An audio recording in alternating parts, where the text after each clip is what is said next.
presentation. In this presentation today, we're going to focus more on our checking, so Nikki will take that over. And yes, I will allow Nikki to speak at this one, because of the last one, that wasn't quite the case, and I've heard about it every day since then. So, so anyways, let's get going. So just in terms of our review, I'm going to be looking at some scanning as well as our focus.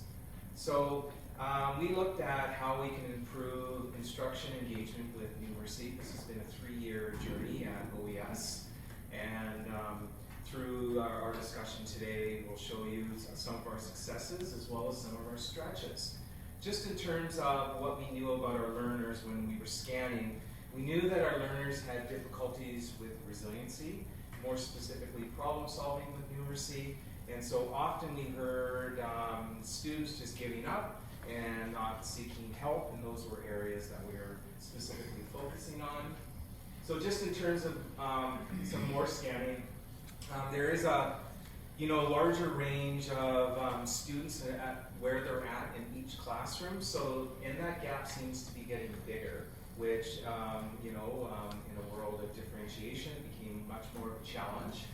And through our FSA results as well as our own observations, problem solving seems to be a real issue with students, and just in terms of the resiliency and just the willingness to give up and not even try. And students easily give up with word problems, often not even attempting to do this independently or seeking help, which was an ongoing situation in most of our classes, and the importance of making math authentic and real-life application. So through our scanning, that was what was brought out of that, and informed, it turns into a hunch for our staff as well. And just in terms of our learning, we leaned on Katie McCormack quite a bit this year, as well as the last 3 years she's been in our district. All staff, I would say from early years to all the way up to our intermediate, have been involved in her workshops and also the learning.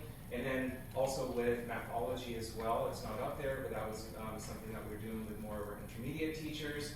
And Kath Murdoch, so taking her daily 5 approach, so spiraled centers, and embedding that into a numeracy setting. And that is actually happening in all our classes, all the way up from even K all the way up to grade 7. They're moving more towards a centered approach as opposed to a stand and deliver approach. And just in terms of more of our taking action, so we look at embedding math every day, not only at the beginning of the day where our learners tend to be a little bit more keen about learning, but sprinkling it throughout the day at different times, and also practice through centers. That was a huge focus this year as well, and offering opportunities for extension. So out of our main inquiry session, that really spoke quite loudly. That was still a bit of a struggle, finding out, kids are proficient. However, getting to that extension piece has been quite difficult. And then also, like I talked about, embedding that daily 5 model, and also having Friday finals to see where our kids are at in terms of their learning. And then there's a huge love in our school for math games, so that's embedded in actually all our classrooms. That's you. All right, so as we went into our checking in, we collected our data by student learning surveys, empathy interviews, and teacher surveys. And I will say one of the best things we did was the empathy interviews. It was great to be able to have a conversation with students, to be able to hear some of their voices, but it was just that authentic, learning. Today, actually, I was selling yo-yos this afternoon at lunchtime, at morning break, and the kids didn't even realize. They were like, well, I want this yo-yo for 14 and this string for 5, and I think that they were doing their math and not realizing. So that was really great, and the light bulbs went off today as well. So we asked, what are your feelings towards math? This is where kind of from our teachers. Majority of students like math, and they enjoy or are excited about it. And I know that you guys can all read this. The confidence and resiliency as our year went on really improved. Also with the teachers, because several teachers go, I'm afraid to teach math, and they've really dug in and taken some risks and been vulnerable as well. So we just kind of asked in some empathy interviews, what works best for you, and these were sort of their answers from our grade 5 and 6 students.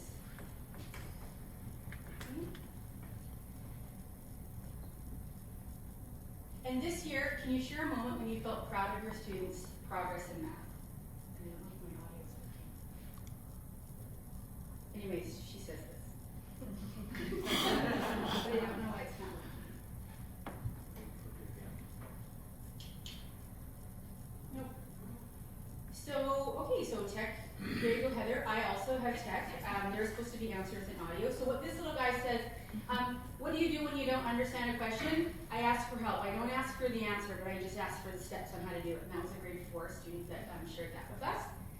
Our next one is, why do you like math? And I like it because it doesn't make my brain hurt. That was his response from our grade 2 student. It's not too hard, it doesn't make my brain hurt. So I really like that. That was a grade 2 student. And then a grade 7 student who, she's really struggled in math. And it was really special for me because I got to work with her last year at OK Falls and she's moved over to OES. And she's thrived. And she said, you know, I now know to ask questions. Before I was really scared, and now there's nothing to be scared about, so I can just go ahead and ask that question. One of our grade 4 teachers kind of shared this in our culminating activity when she's kind of saying, you know, the glows and grows. So the beginning of the school year, this child really needed to practice with identifying key math words and figuring out with math which math operation to use and to indeed solve the problem correctly. Could identify the key information in the word problem, but couldn't quite put it all together. And then when we got to spring, the same student can accurately identify the key information, key math words to guide selection. So it was really great for our teachers to be able to show us all the things that they've done.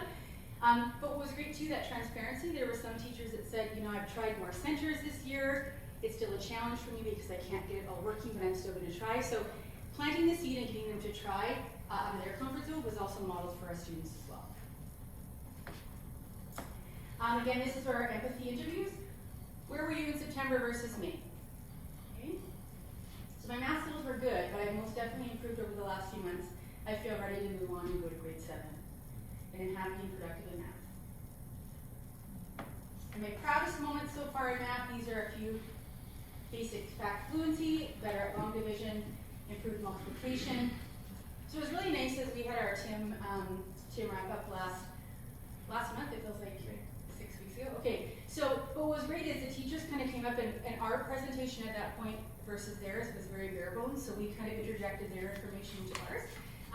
Yeah, this is sort of our kind of check-in on how our students and our staff felt like they did on numeracy this year. And that is it from us.